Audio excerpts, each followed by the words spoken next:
বান্দরবান জেলার রুমা উপজেলা সদর হতে কেওক্রাডং পর্যন্ত দূরত্ব ২৫ কিলোমিটার। যাওয়ার পথে ১৩ কিলোমিটার পরে মোল্লাই গ্রাম এবং ১৭ কিলোমিটার পরে বগা লেক দেখতে পাবেন। এই পথে যাওয়ার জন্য রুমা থেকে অবশ্যই 4 হুইল ড্রাইভ জিপ গাড়ি ভাড়া করতে হবে।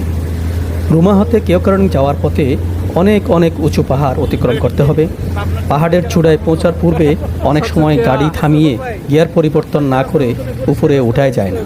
স্থানীয় ভাষায় চাঁদের গাড়ি খ্যাত 4 হুইল ড্রাইভ খোলা ছাদের গাড়ি আমরা যাওয়া আসার জন্য ভাড়া করেছি। এই মুহূর্তে আমরা মোল্লাই গ্রামে প্রবেশ করেছি। এটি মূলত বম জনগোষ্ঠীর গ্রাম। বর্তমানে ৭০ থেকে ৮০টি পরিবার এখানে বসবাস করে। এই গ্রামটি বিশেষভাবে পরিচ্ছন্ন গ্রাম হিসেবে পরিচিত। গাড়ি থেকে নেমে পড়েছি গ্রামটি দেখার জন্য। গ্রামের রাস্তার পাশেই অনেকগুলো দোকান দেখতে পাবেন। মূলত পর্যটকদের উদ্দেশ্যেই এই দোকানগুলো বা ফুড কোর্টগুলো গড়ে উঠছে। এটা বানান, এটাও বানান।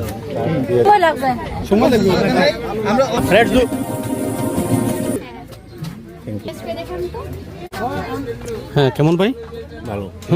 ঠান্ডা হতো। এই যে আমি একটা খাচ্ছি, এটা কিন্তু সেই স্বাদ।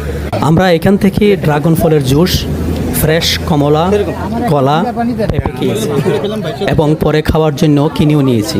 তোর কেন লাগিবে? গম ন লাগে? কোন গম লাগিয়ে? জিরেভানি গম লাগিয়ে? হ্যাঁ, আমাদের কাছে। নিজেদের কাছে? এটা খুব সুস্বাদু।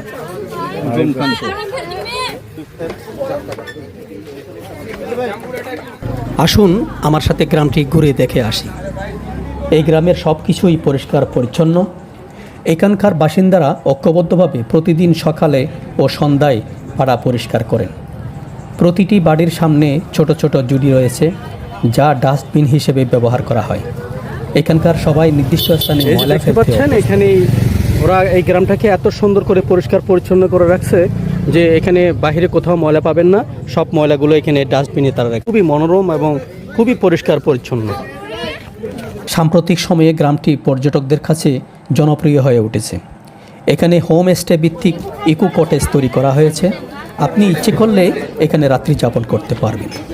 এখানকার ফুড কোর্টে আপনি স্থানীয়ভাবে উৎপাদিত অর্গানিক হরেক রকমের ফলের ফ্রেশ জুসের স্বাদ নিতে পারবেন। এখানে পেঁপে, কলা, ড্রাগন ফল, তরমুজ, কমলা, মালটা সহ পাহাড়ি আরও অনেক ফল পাবেন।